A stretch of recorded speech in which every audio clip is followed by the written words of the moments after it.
یہ کہہ کر امبر دوسری طرف سے ہو کر رینگتے ہوئے گودام کے دروازے کی جانب بڑھا۔ ارد گرد اندھیرا تھا مگر گودام کے آگے ایک گیس چل رہا تھا جس کی روشنی میں اسے دونوں پہرے دار صاف نظر آ رہے تھے۔ امبر نے دیکھا کہ پہرے دار دروازے سے تھوڑی دور تک جاتے ہیں اور پھر واپس آ جاتے ہیں۔ امبر اسی جگہ چھپ کر بیٹھ گیا جہاں ایک پہرے دار پہنچ کر واپس ہوتا تھا۔ امبر اندھیرے میں گھات لگائے بیٹھا تھا۔ جوں ہی پہرے دار فوجی اس کے قریب آ کر واپس پلٹا، امبر چیتے کی طرح سے گھات سے نکل کر اچھلا اور فوجی کی گردن کو دبوچ کر نیچے گرا لیا۔ فوجی کے زمین پر گرنے کی آواز سن کر دوسرا فوجی چوکنا ہو گیا۔ اس نے اپنے ساتھی کو آواز دی۔ جب کوئی جواب نہ آیا تو بندوق تان کر اندھیرے کی جانب بڑھا۔ امبر وہاں سے ہٹ کر دوسری طرف چلا گیا تھا۔ جوں ہی دوسرے فوجی نے اپنے ساتھی کو زمین پر پڑے دیکھا اور اس پر جھکا، امبر نے اس پر بھی چھلانگ لگا دی۔ دونوں پہرے داروں کو ہمیشہ کی نیند سلا کر امبر نے سیٹی بجائی۔ سانگی درختوں میں سے نکل کر اس کی طرف دوڑی۔ امبر گودام کا دروازہ کھول کر اندر داخل ہو گیا۔ یہ بہت بڑا گودام تھا۔ اس کے اندر ایک چھوٹا سا گیس روشن تھا۔ انہیں اندر جا کر سخت مایوسی ہوئی تھی کیونکہ یہ اسلحے اور گولہ بارود کا گودام نہیں تھا بلکہ اس کے اندر رسے کے بڑے بڑے گچھے اور گھوڑوں کے زین کا سامان پڑا تھا۔ لکڑی کے تختے تھے، فوجی چارپائیاں تھیں اور لوہے کے خاردار تاروں کے گچھے بڑے ہوئے تھے۔ سانگی مایوسی سے سر ہلا کر بولی تھی، مائی گڈنس، یہاں تو گولہ بارود کہیں نہیں ہے۔ امبر کہنے لگا، نقشے میں تو یہاں گولہ بارود کا گودام دکھایا گیا تھا۔ سانگی بولی، ہم سے دھوکا ہوا ہے، جلدی سے یہاں سے واپس نکلو۔ وہ گودام سے نکل کر چھونے کی دیوار کی طرف دوڑے ہی تھے کہ ان پر گولیاں برسنے لگیں۔ سانگی لیٹ جاؤ، امبر نے چیخ کر کہا تھا۔ دو گولیاں امبر کے سر سے ٹکرا چکی تھیں۔ اسے ڈر تھا کہ سانگی ماری جائے گی۔ وہ سانگی کے ساتھ ہی زمین پر لیٹ گیا۔ سانگی نے بندوق سے فائرنگ شروع کر دی۔ امبر نے اندازہ لگایا کہ وہ مقابلہ نہیں کر سکتے تھے۔ اسے معلوم تھا کہ وہ تو ہلاک نہیں ہو سکے گا مگر سانگی زندہ نہیں بچ سکے گی، اسی لیے بہتر یہی ہے کہ ہتھیار ڈال دیا جائے۔ اگر وہ فوجیوں سے مقابلہ کر کر ان پر حاوی ہو بھی گیا تب بھی سانگی کو کوئی ضرر ضرور پہنچے گا۔ اس نے بندوق پھینک کر سانگی سے کہا تھا، سانگی تم بھی بندوق پھینک دو۔ سانگی نے چلا کر کہا تھا، تم بزدل ہو، میں ہتھیار نہیں پھینکوں گی، میں لڑتے لڑتے مروں گی۔ لیکن امبر اسے بچانا چاہتا تھا۔ وہ ایک معصوم لڑکی کو ہلاک ہوتے نہیں دیکھنا چاہتا تھا۔ اس نے سانگی کے ہاتھ سے بندوق چھین کر پرے پھینک دی اور بلند آواز میں کہا تھا، ہم اپنے آپ کو گرفتاری کے لیے پیش کرتے ہیں۔ سانگی نے امبر کی گردن پر زور سے مکہ مارا اور غصیلی آواز میں کہا تھا، تم بزدل ہو، تم نے غداری کی ہے، تم سرکاری فوجیوں کے ساتھ مل گئے ہو۔ سانگی نے محسوس کیا کہ اس نے کسی پتھر پر مکہ مارا ہے۔ اس کا ہاتھ درد کرنے لگا تھا۔ اتنے میں 15-16 فوجی دوڑ کر ان کے پاس آ گئے اور انہیں گھیرے میں لے لیا۔ کمانڈر نے حکم دیا ہے کہ ان کو گرفتار کر کر لے چلو۔ سانگی سخت غضبناک ہو رہی تھی۔ وہ امبر کو برا بھلا کہہ رہی تھی کہ اس نے غداری کی ہے۔ امبر، اگر میں بچ گئی تو تمہیں زندہ نہیں چھوڑوں گی۔ تم دشمن کے جاسوس ہو، تم غدار ہو۔ امبر نے آہستہ سے کہا تھا، یہ وقت آنے پر تمہیں معلوم ہوگا کہ میں نے ہتھیار کیوں ڈالے تھے۔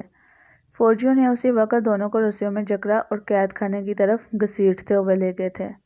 سرکاری فوجوں کی یہ سب سے بڑی فتح تھی۔ ایک ہی رات میں انہوں نے باغی گروپ کے تینوں سربراہوں کو گرفتار کر لیا تھا۔ بادشاہ بہت خوش تھا کہ اس کے دشمن اس کے قبضے میں آ گئے ہیں اور وہ ان تینوں کو سخت اذیت دے کر ہلاک کرنا چاہتا تھا۔ بہت جلد امبر اور سانگی کو بھی پتہ چل گیا تھا کہ ان کا لیڈر ڈومینگو بھی گرفتار ہو چکا ہے۔ امبر، سانگی اور ڈومینگو کو الگ الگ قید خانوں میں بند کیا گیا تھا۔ ڈومینگو گڑھے میں گرنے سے زخمی ہو گیا تھا۔ اس کا بازو سخت درد کر رہا تھا۔ جب ایک پہرے دار نے اسے طنز کرتے ہوئے بتایا کہ اس کے 2 ساتھی اور بھی پکڑے گئے ہیں جن میں ایک لڑکی ہے تو ڈومینگو کو سخت مایوسی ہوئی تھی۔ اسے یقین ہو گیا تھا کہ اب اسے موت کے منہ میں جانے سے کوئی نہیں بچا سکتا۔ اگلے روز دن چڑھا تو بادشاہ نے باغی ڈومینگو، امبر اور سانگی کی موت کا حکم دے دیا۔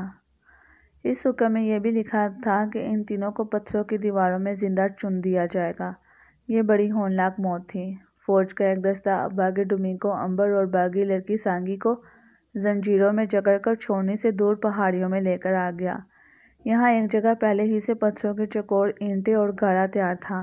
8 راج مزدور دیواریں کھڑی کرنے کے لیے بالکل تیار تھے۔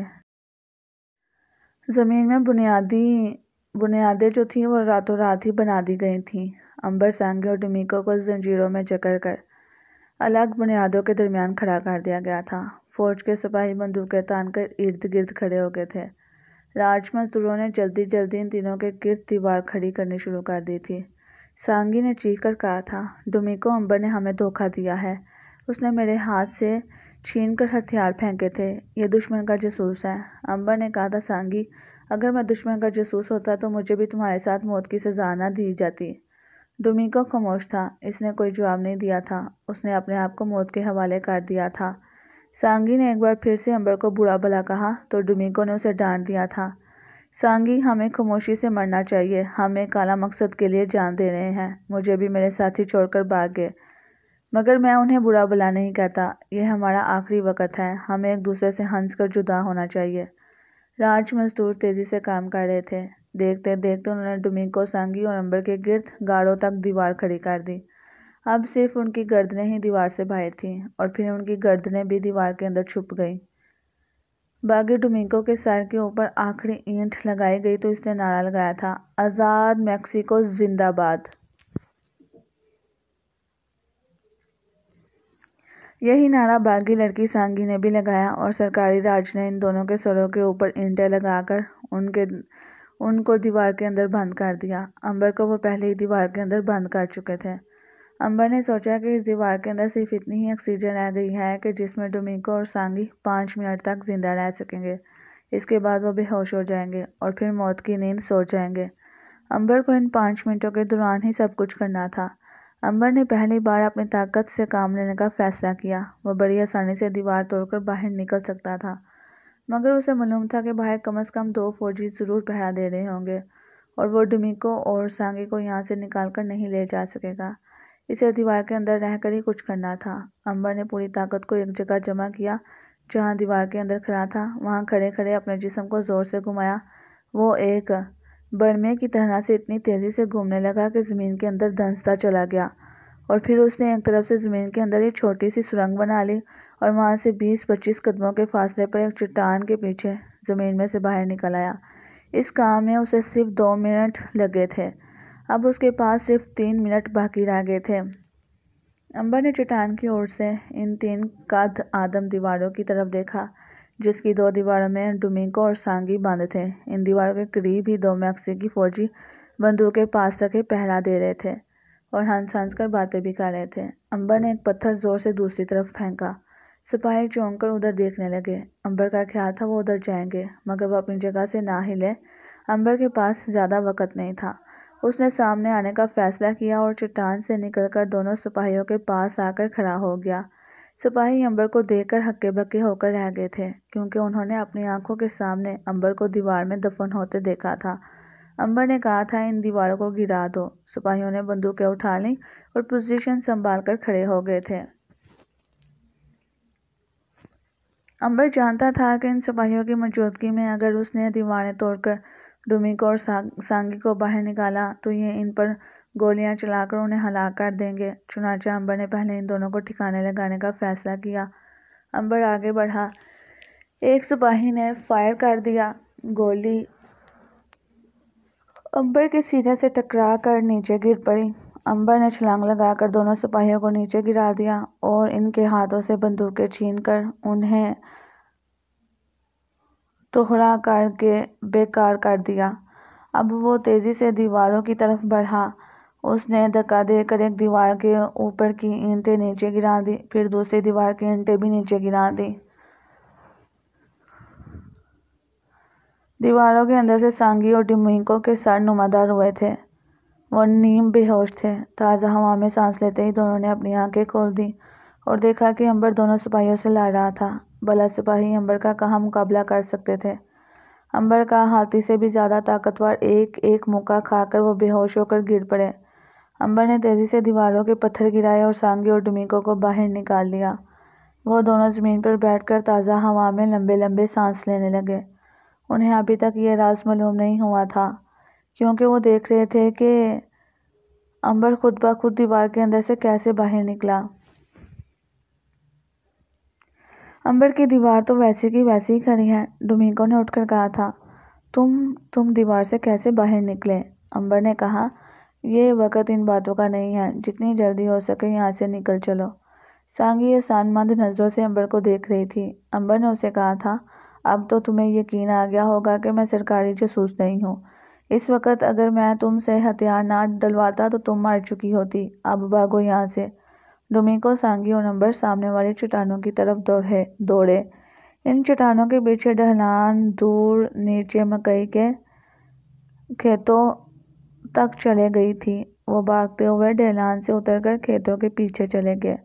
ڈومینگو نے کہا تھا، ہمارے پاس نہ گھوڑے ہیں نہ بندوقیں، ہم دوبارہ پکڑے جا سکتے ہیں۔ سانگی نے ایک طرف گاؤں کی طرف اشارہ کیا اور بولی، ہمیں اس گاؤں سے گھوڑے مل سکتے ہیں۔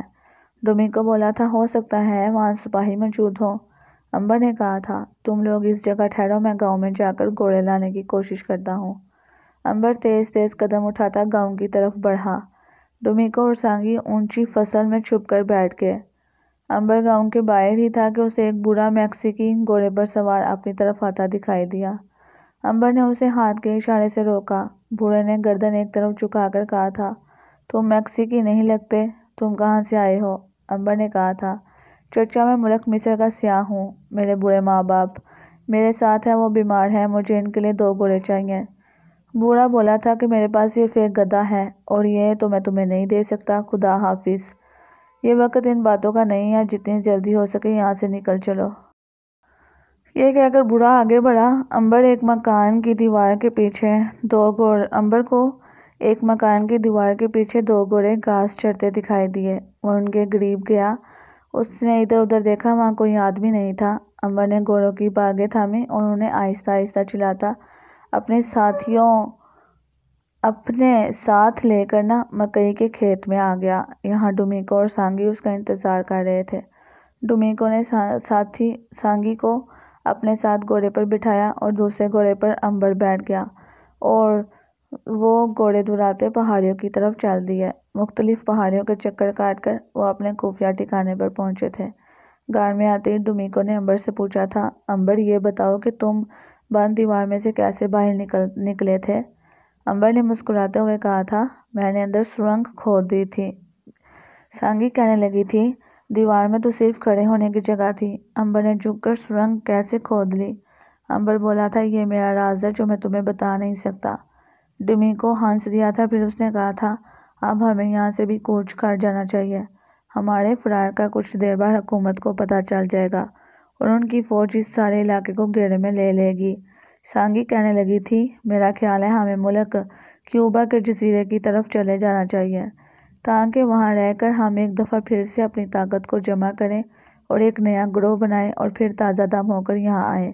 ڈومینگو کو سانگی کی یہ تجویز پسند آئی تھی۔ ٹھیک ہے، ہم اس وقت کیوبا کی طرف نکل چلتے ہیں۔ امبر سوچ رہا تھا کہ وہ ان کے ساتھ جا کر کیا کرے گا۔ اسے تو ماریا ناگ اور کیٹی کی تلاش تھی۔ وہ تو اپنے ساتھیوں سے ملنا چاہتا تھا، مگر اسے کچھ معلوم نہیں تھا کہ وہ اپنے دوستوں سے کہاں اور کس طرح سے مل سکتا ہے۔ اس نے یہی مناسب سمجھا کہ ابھی ڈومینگو اور سانگی کے ساتھ یہیں رہے، شاید کیوبا جانے کے بعد ماریا ناگ اور کیٹی کا کوئی سراغ مل جائے۔ کیوبا جانے کے لیے ان تینوں کو ساحل سمندر پر جانا پڑا۔ وہ سمندر کے ویران کنارے پر آ گئے۔ یہاں سمگلروں کی کشتیاں چلتی تھیں، جو لوگوں کو غیر قانونی طور پر میکسیکو کے ساحل سے کیوبا کی طرف لے جاتی تھیں اور سمگلنگ کا کاروبار بھی ساتھ ہی ساتھ کرتی تھیں۔ جب اندھیرا چھا گیا تو ڈومینگو نے ایک کشتی کو ساحل کی طرف آتے دیکھا۔ کشتی کنارے کے ساتھ آ کر لگ گئی۔ ڈومینگو نے امبر اور سانگی کو وہیں رہنے کا اشارہ کیا اور خود کشتی کی طرف بڑھا۔ تھوڑی دیر بعد وہ خوشی خوشی واپس آیا۔ اس نے بتایا کہ کشتی اس کے ایک سمگلر دوست کی ہے۔ امبر اور سانگی بہت خوش ہوئے۔ انہوں نے کشتی میں سمندر پار کیا اور کیوبا کے ساحل پر آ گئے۔ کیوبا میں نیگرو لوگ رہتے تھے اور یہاں ایک فوجی جرنیل کی حکومت تھی۔ ڈومینگو نے امبر سے کہا تھا، یہاں ایک جنگل میں جھیل کے کنارے سے میرے کچھ دوست رہتے ہیں، میں ان کے پاس جانا ہوگا ہمیں۔ یہ لوگ جنگل میں جھیل کے کنارے ایک پرانے مکان میں رہ رہے تھے۔ یہ بھی باغی تھے اور کیوبا کے خلاف بغاوت کا پروگرام بنا رہے تھے۔ امبر کو اب ان لوگوں سے کوئی دلچسپی نہیں تھی۔ اسے ماریا ناگ اور کیٹی کی یاد ستانے لگی تھی۔ رات باغی گروہ کے مکان میں گزارنے کے بعد امبر جھیل کنارے سیر کرتے کرتے جنگل میں دور نکل گیا۔ اس نے دیکھا کہ جھیل کی دوسری طرف درختوں میں کسی مکان کی چمنی باہر نکلی ہوئی تھی۔ وہ اس مکان کی طرف چلنے لگا۔ امبر نے دیکھا کہ یہ ایک خستہ حال پر اسرار سا مکان تھا جس کی سیاہ چمنی میں سے دھواں نکل رہا تھا۔ کیا کوئی اس کے اندر رہ رہا ہے؟ امبر نے سوچا اور مکان کے پرانے دروازے کی طرف بڑھا۔ دروازہ بند تھا۔ امبر مکان کے پچھلی طرف آ گیا۔ یہاں جنگلی گھاس دیوار کے ساتھ اگی ہوئی تھی۔ اوپر ایک چھوٹی سی کھڑکی تھی جس پر پھولوں والی بیل جھکی ہوئی تھی۔ امبر اچھل کر کھڑکی پر چڑھ گیا۔ اس نے کھڑکی کا پٹ آہستہ سے کھولا تھا۔ اندر ایک کمرہ تھا۔ پرانا خستہ حال صوفوں پر گرد جمی تھی مگر آتش دان میں آگ جل رہی تھی۔ آتش دان کے قریب ایک آرام دہ کرسی تھی۔ ایسا معلوم ہو رہا تھا کہ ابھی ابھی یہاں سے کوئی اٹھ کر واپس گیا ہے۔ امبر کمرے میں داخل ہو گیا۔ اس نے دیکھا کہ آتش دان کے پاس ایش ٹرے میں ایک سگار پڑا تھا جو سلگ رہا تھا۔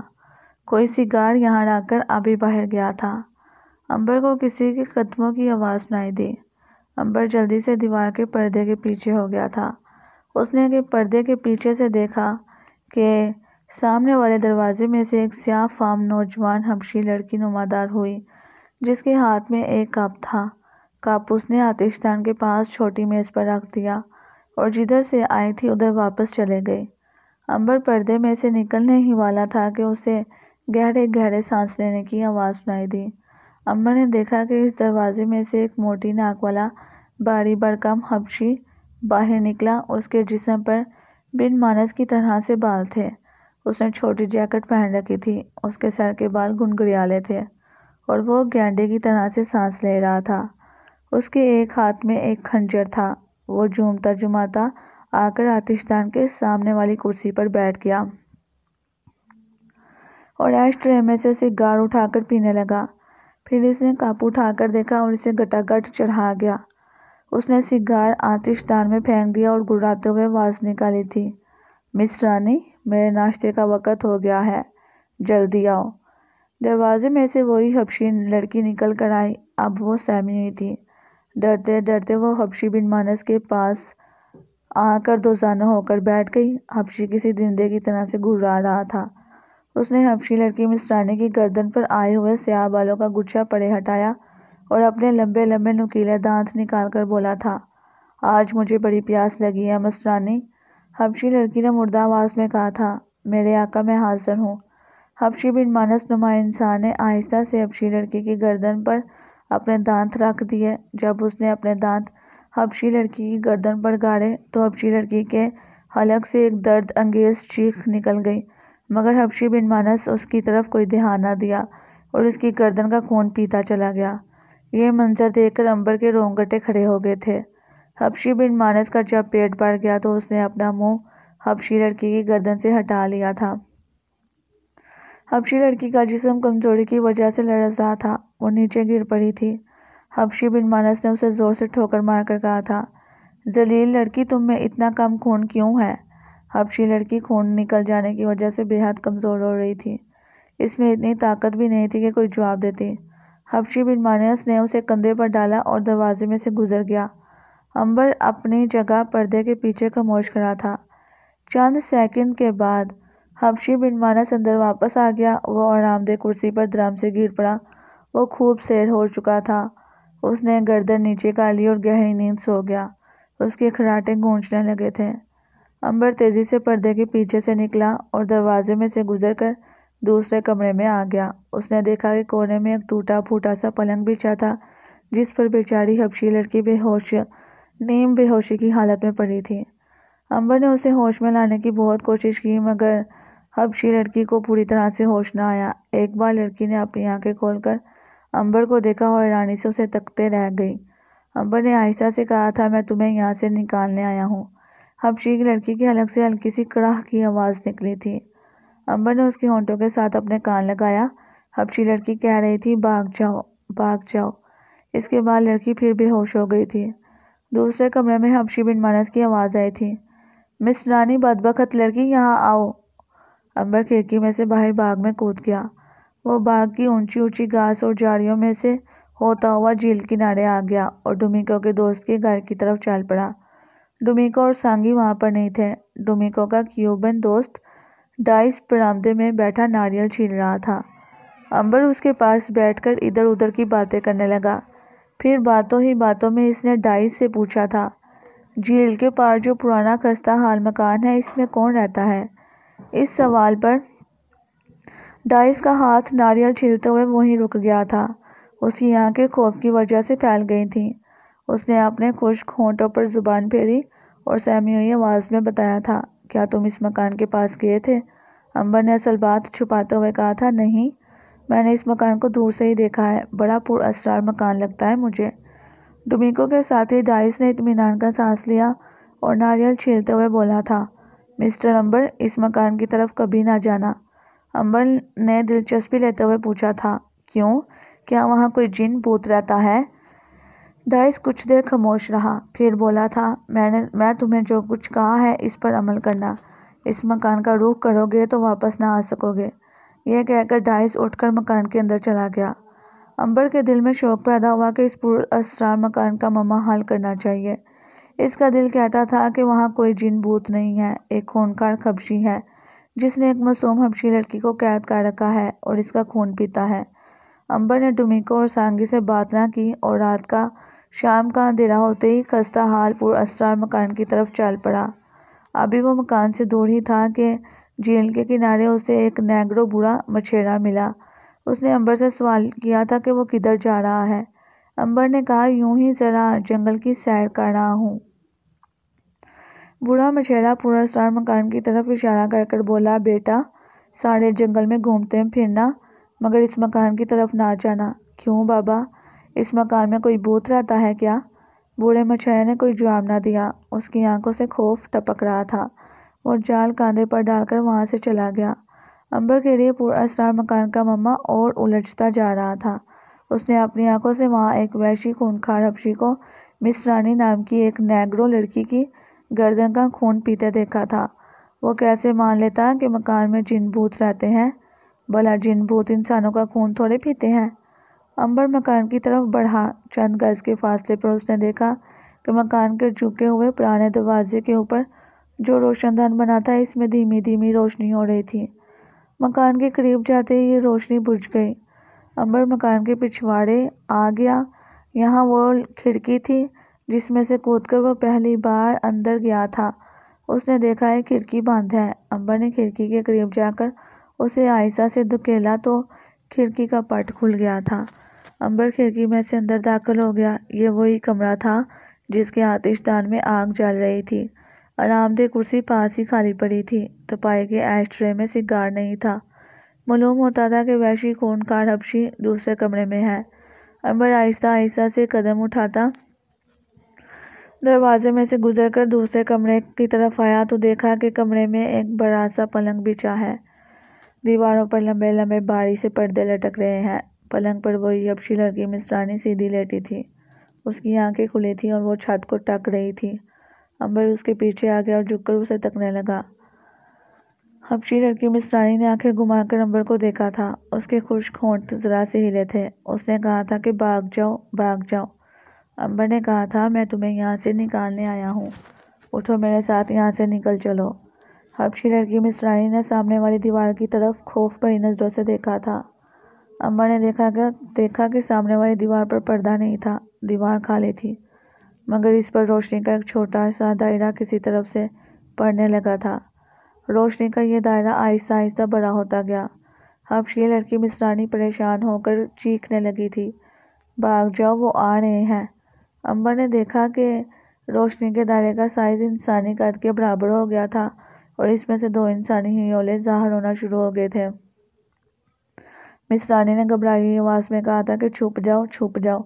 امبر تیزی سے سامنے والی دیوار کے بھاری پردے کے پیچھے چھپ گیا، مگر وہ ذرا سا پردہ پیچھے کھسکا کر دیکھ رہا تھا۔ یہ انسانی ہیولے سفید چاندی کی طرح چمکنے لگے تھے۔ پھر آہستہ آہستہ وہ دو انسان بن گئے تھے اور روشنی کے دائرے سے باہر نکل کر کمرے کے فرش پر پلنگ کے قریب آ کر کھڑے ہو گئے تھے۔ دونوں انسانی شکل کے تھے اور کسی دوسری دنیا کی مخلوق نہیں لگ رہے تھے، مگر انہوں نے سفید خونی سوٹ پہن قسم کی وردیاں پہن رکھی تھی اور ان کے ہاتھوں میں چھوٹے سائز کے دو گول شیشے تھے اور ان شیشوں کا رخ انہوں نے دیوار کی طرف کیا۔ دیوار کی روشنی کا دائرہ سمٹ کر ان شیشوں میں واپس آ گیا تھا۔ دونوں انسان نے گول چھوٹے شیشے وہیں پلنگ کے اس بڑی میز پر رکھ دیے اور ایک دوسرے کی طرف دے کر اشارہ کیا تھا۔ اشارے کے ساتھ ہی ایک نے اپنی جیب سے ایک بال پوائنٹ کے سائز کا ایک پین نکال کر اس کا رخ دروازے کی طرف کیا اور دروازے میں سے وہی خونخوار حبشی نمودار ہوا تھا۔ یہ وحشی حبشی آہستہ آہستہ چل کر آتا پلنگ کے پاس سر جھکا کر کھڑا ہو گیا تھا۔ ایک سفید خلائی لباس والے آدمی نے کسی نامعلوم زبان میں کہا تھا۔ امبر یہ زبان پہلی بار سن رہا تھا مگر اسے سمجھ رہا تھا۔ آج تمہیں اس لڑکی کے جسم میں اپنا زہر داخل کرتے ہوئے 10 روز ہو گئے ہیں۔ صرف 5 روز مزید تم اس کے جسم میں اپنا زہر داخل کرو گے۔ اس کے بعد تم اپنے آپ مر جاؤ گے اور ہم اس لڑکی کو اپنی دنیا میں لے جائیں گے۔ وحشی حبشی نے سر جھکا کر اپنی زبان میں کہا تھا۔ میں آپ کے حکم کا پابند ہوں سن چور۔ سن چور نے حبشی لڑکی مصرانی کی طرف اشارہ کر کر کہا تھا۔ حبشی لڑکی کو ہم نے بے حس کر دیا ہے۔ یہ 5 دن تک کسی جگہ بے حس و حرکت پڑی رہے گی۔ چوتھے روز شام کو تم اس گول شیشے کی روشنی کی مدد سے اس کے جسم کو پھر زندہ کر سکو گے۔ اس وقت تم آخری بار اس کی گردن میں اپنے خون کا زہر ڈالو گے۔ 5ویں دن ہم آ کر اسے اپنے ساتھ لے جائیں گے۔ اس کے بعد تم اسی جگہ اپنے آپ ہلاک ہو جاؤ گے۔ یہ کہہ کر سن چور نے میز پر رکھا ہوا چھوٹا گول شیشہ اٹھا کر حبشی وحشی کو دیا تھا اور کہا، اس کی حفاظت کرنا، کیونکہ اس کی مدد سے ہمیں اس حبشی لڑکی کو اپنے ساتھ اپنی دنیا میں لے جانا ہے۔ دوسرا انسان بولا تھا، اب ہم چاہتے ہیں 5ویں دن آئیں گے۔ یہ کہہ کر دونوں انسان سامنے والی دیوار کی طرف منہ کر کر کھڑے ہو گئے تھے۔ اب ہم چاہتے ہیں 5ویں دن آئیں گے۔ یہ کہہ کر دونوں انسان سامنے والی دیوار کی طرف منہ کر کر کھڑے ہو گئے۔ ایک گول چھوٹا سا شیشہ انہوں نے وحشی حبشی کو دے دیا تھا۔ دوسرا شیشہ سن چور کے گول شیشے میں سے سن چور کے پاس تھا۔ اس نے شیشے کے پیچھے اس کا بٹن دبایا، گول شیشے میں سے روشنی نکل کر دائرے کی شکل میں سامنے والی دیوار پر پڑی۔ دونوں سفید وردی والے انسان اس روشنی کے دائرے میں داخل ہو گئے۔ ان کے داخل ہوتے ہی اس کے جسم جگمگانے لگے اور پھر ہیولا بن کر غائب ہو گئے۔ ان کے غائب ہوتے ہی روشنی کا دائرہ بھی بجھ گیا تھا۔ امبر پردے کے پیچھے چھپا یہ سب کچھ حیرانی سے دیکھ رہا تھا۔ دونوں پراسرار انسانوں کے غائب ہونے کے بعد وحشی حبشی نے پلنگ پر پڑی حبشی لڑکی مصرانی کی طرف جھک کر دیکھا تھا اور گڑگڑاتے ہوئے بولا تھا، تمہاری وجہ سے مجھے موت مل رہی ہے۔ کاش میں تمہیں بھی اپنے ساتھ ہلاک کر دیتا، لیکن میں بے بس ہوں۔ تمہارے جسم میں اپنے جسم کا خاص کیمیاوی زہر داخل کرنے کے سوا کچھ نہیں کر سکتا۔ وحشی حبشی نے گول شیشہ اپنی جیکٹ کی جیب میں ڈالا اور دوسرے کمرے کی طرف چلا گیا۔ اب تو امبر کی سمجھ میں یہ بات آئی کہ اصل میں یہ حبشی آدمی حبشی لڑکی مصرانی کا خون نہیں پیتا، بلکہ اس کی گردن میں اپنے دانت گاڑ کر اس کے جسم میں کوئی خاص زہر داخل کرتا ہے۔ اس کے جانے کے بعد کمرے میں اندھیرا اور خاموشی چھا گئی تھی۔ حبشی وحشی جاتے ہوئے کمرے کا دروازہ بند کرتا گیا تھا۔ امبر پردے کے پیچھے سے نکل آیا۔ دروازے کے پاس جا کر اس نے درز میں سے دوسرے کمرے میں دیکھا تھا۔ وحشی حبشی آتش دان کے پاس آرام دہ کرسی کے ساتھ سر پیچھے لگائے نیم دراز تھا۔ اس کی آنکھیں بند تھیں، شاید وہ سونے کی کوشش کر رہا تھا۔ امبر واپس حبشی لڑکی مصرانی کے پاس آیا اور اس کے پاس پلنگ پر بیٹھ گیا۔ حبشی لڑکی مصرانی اسی طرح سے کھلی آنکھوں سے سب کچھ تک رہی تھی۔ اس نے امبر کی طرف آنکھیں گھما کر دیکھا اور آہستہ سے کہا تھا، تم نے سب کچھ دیکھ لیا ہوگا، اب اگر اپنی زندگی چاہتے ہو تو یہاں سے نکل جاؤ۔ امبر نے جھک کر حبشی لڑکی مس رانی کے کان میں کہا تھا، میں نے سب کچھ دیکھا بھی ہے اور سن بھی لیا ہے۔ اب میں نے فیصلہ کیا ہے کہ تمہیں ان ظالموں کی قید سے رہائی دلا کر جاؤں گا۔ دوسرے کمرے سے گڑگڑانے کی آواز آئی۔ امبر جلدی سے پلنگ کے پیچھے ہو گیا تھا۔ کمرے میں گہری خاموشی چھا گئی تھی۔ امبر پھونک پھونک کر قدم رکھتا دروازے کے پاس گیا۔ دوسری طرف جا کر دیکھا، وحشی حبشی کرسی پر سو رہا تھا اور اس کے خراٹے اس طرح سے گونج رہے تھے جیسے وہ گڑگڑا رہا ہو۔ امبر جلدی سے واپس حبشی لڑکی مس رانی کے پاس آ گیا۔ اس نے آہستہ سے کہا تھا، میں جانتا ہوں ان لوگوں نے تمہیں پلنگ پر پتھر بنا دیا ہے۔ میں نے یہ بھی سن لیا تھا کہ اگر پراسرار گول شیشے کی روشنی تمہارے جسم پر ڈالی جائے تو تمہارے جسم میں پھر سے جان پڑ جائے گی۔ مس رانی نے سرگوشی کی، مگر یہ گول شیشہ اس ظالم وحشی کی جیکٹ میں ہے۔ اگر تم اسے نکالو گے تو وہ تمہیں مار ڈالے گا۔ تم اس کا مقابلہ نہیں کر سکتے۔ امبر ذرا سا مسکرایا تھا، کیونکہ اس حبشی لڑکی مس رانی کو امبر کی طاقت کا پتہ نہیں تھا۔ اس نے مس رانی کے کان میں سرگوشی کرتے ہوئے کہا تھا، وہ میرا مقابلہ نہیں کر سکے گا۔ میں اس کی جیب سے گول شیشہ لے کر آتا ہوں۔ لڑکی مس رانی کی دہشت سے آنکھیں پھیل گئی۔ اس نے آہستہ سے کہا تھا، ایسا مت کرنا، ایسا مت کرنا، وہ تمہیں زندہ نہیں چھوڑے گا۔ امبر نے اس کی ہدایت پر کوئی توجہ نہ دی اور دروازے کی طرف بڑھا۔ دروازے میں دوسری طرف تالا لگا تھا۔ امبر نے اپنے ہاتھ کو دروازے پر رکھ کر ذرا سا زور لگایا۔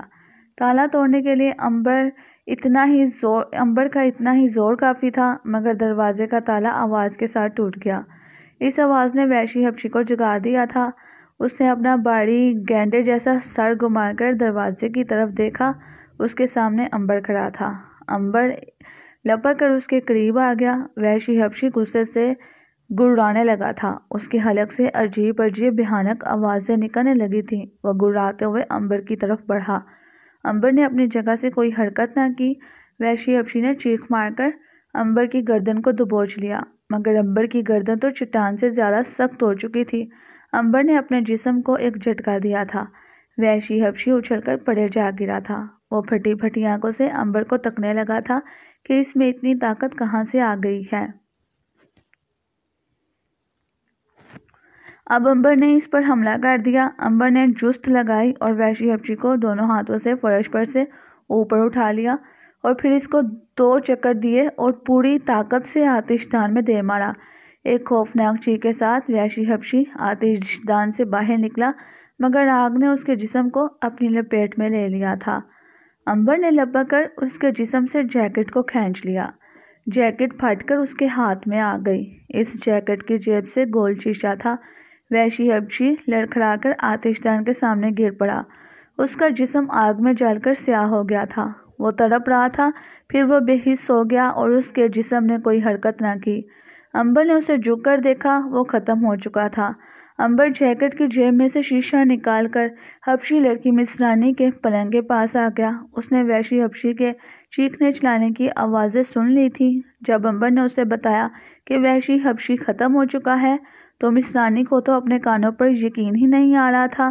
امبر نے اسے گول شیشہ دکھا کر کہا، یہ دیکھو، میں پراسرار غیبی طاقت والا شیشہ اپنے ساتھ لے آیا ہوں۔ یہ یقیناً غیبی شیشہ ہے، میں اسے غیبی شیشہ ہی کہوں گا۔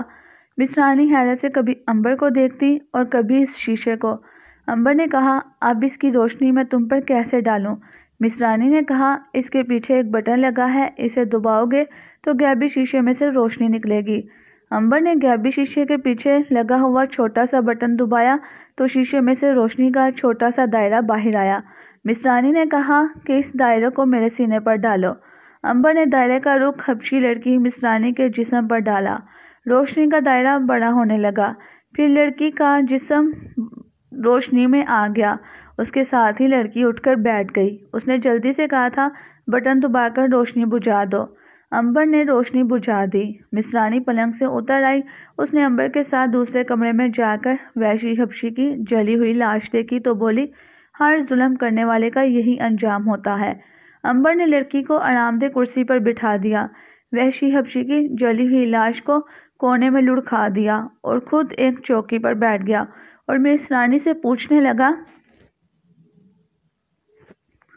یہ سب کچھ کیا ماما ہے؟ مجھے بتاؤ کہ تم کون ہو، کہاں سے آئی ہو، اور وہ دو سفید لباس والے آدمی کون تھے؟ ان کی دنیا کون سی ہے؟ اور وہ اس وحشی حبشی کا زہر تمہارے جسم میں کیوں داخل کر رہے تھے؟ مس رانی نے کہا، میرے لیے خوشی کی بات یہ ہے کہ اب ان کا زہر بیکار ہو گیا ہے۔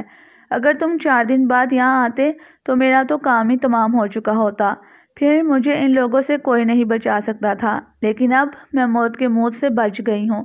امبر نے پوچھا، مگر یہ لوگ کون تھے اور تمہارے ساتھ ایسا سلوک کیوں کر رہے تھے؟ حبشی لڑکی بولی، اس دنیا کو تم اپنی اصلی دنیا سمجھ رہے ہوگے، مگر یہ تمہاری اور ہماری اصلی دنیا نہیں ہے، بلکہ اصلی دنیا کا عکس ہے۔ ہماری اصلی دنیا جو تیسری ایٹمی جنگ کے بعد تباہ ہو گئی تھی، یہاں سے 1 لاکھ نوری سال کے فاصلے پر اسی طرح سے سورج کے گرد گردش لگا رہی ہے۔ وہ ہماری اصل دنیا ہے۔ یہ 2 سفید پوش آدمی مریخ کی مخلوق تھے۔ جب ہماری دنیا ایٹمی جنگ کی وجہ سے تباہ ہو گئی تو مریخ پر سے یہ مخلوق جنوبی قطب کے ایک علاقے پر اتر آئی تھی۔ وہاں میں اپنے ماں باپ کے ساتھ رہتی تھی۔ ہم ایٹمی جنگ سے اس لیے بچ گئے تھے کہ میرا باپ ہمیں ساتھ لے کر ایک کان کے اندر زمین میں جا چھپا تھا۔ جنگ کے بعد جب ہم اوپر زمین پر آئے تو ہمیں مریخ کی مخلوق نے پکڑ لیا تھا۔ انہوں نے ہم پر تجربے شروع کر دیے کہ ہم پر ایٹمی تابکاری کا اثر کیوں نہیں ہوا۔ انہوں نے میرے بوڑھے ماں باپ کو تو وہی کان کے اندر قید کر ڈالا اور مجھے اس غیبی شیشے کے ذریعے ہوا میں غائب کر کر اس دنیا میں لے آئے جہاں ہماری دنیا پر گزرے ہوئے واقعات کا عکس گزر رہا تھا۔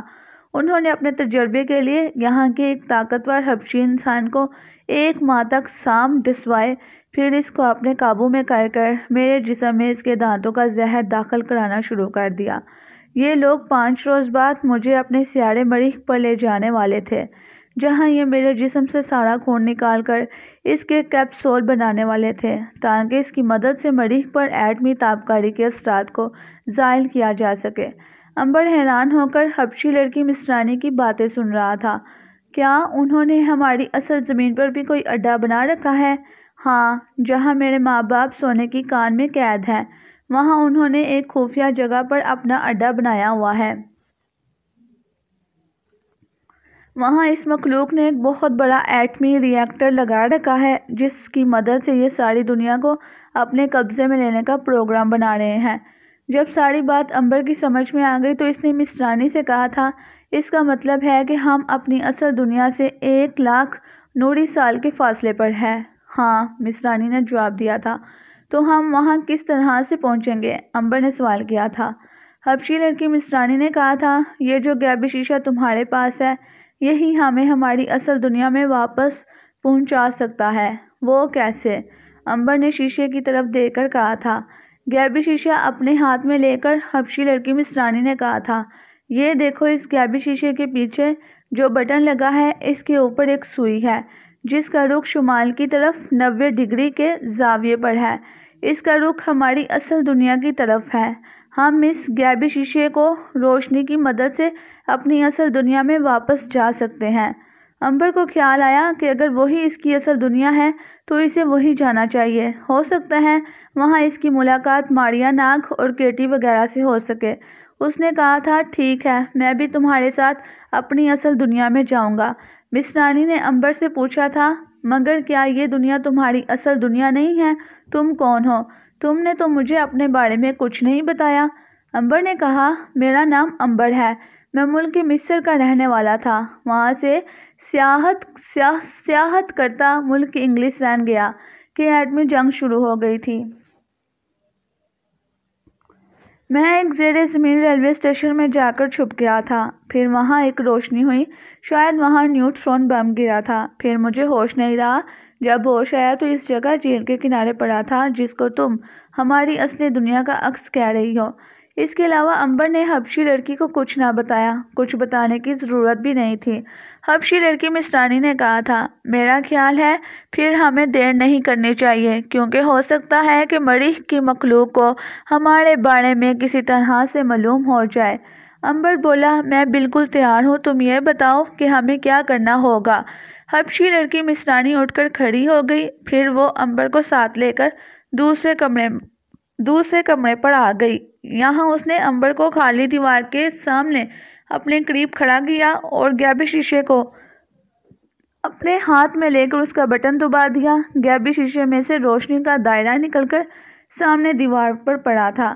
یہ دائرہ بڑا ہوتے ہوتے انسان کے سائز کا ہو گیا تو مصرانی نے کہا تھا، میرا ہاتھ پکڑ کر اس دائرے میں داخل ہو جاؤ، خبردار گھبرانا بالکل نہیں ہے، روشنی میں آتے ہی اپنی آنکھیں بند کر لینا، اگر آنکھیں کھلی رکھیں تو آنکھیں جل جائیں گی، اب میرے ساتھ آہستہ آہستہ قدم اٹھا کر چلو۔ امبر کا ہاتھ مصرانی کے ہاتھ میں تھا۔ غیبی شیشہ مصرانی نے امبر کو دے کر کہا تھا، اسے اپنے ہاتھ میں ہی تھامے رکھنا۔ وہ دونوں دیوار پر بنے ہوئے روشن دائرے میں داخل ہو گئے تھے۔ دائرے کی روشنی میں آتے ہی امبر نے بھی مصرانی کے ساتھ آنکھیں بند کر لیں۔ اسے یوں محسوس ہوا جیسے اس کا جسم روئی کی طرح سے ہلکا ہو کر ہوا میں اوپر کو اڑنے لگا ہے۔ اس وقت امبر اور مصرانی کے جسم بالکل سفید ہو کر روشنی کے ذروں میں تبدیل ہو گئے تھے، پھر وہ غائب ہو گئے اور اس کے ساتھ ہی روشنی بھی دیوار پر سے غائب ہو گئی تھی۔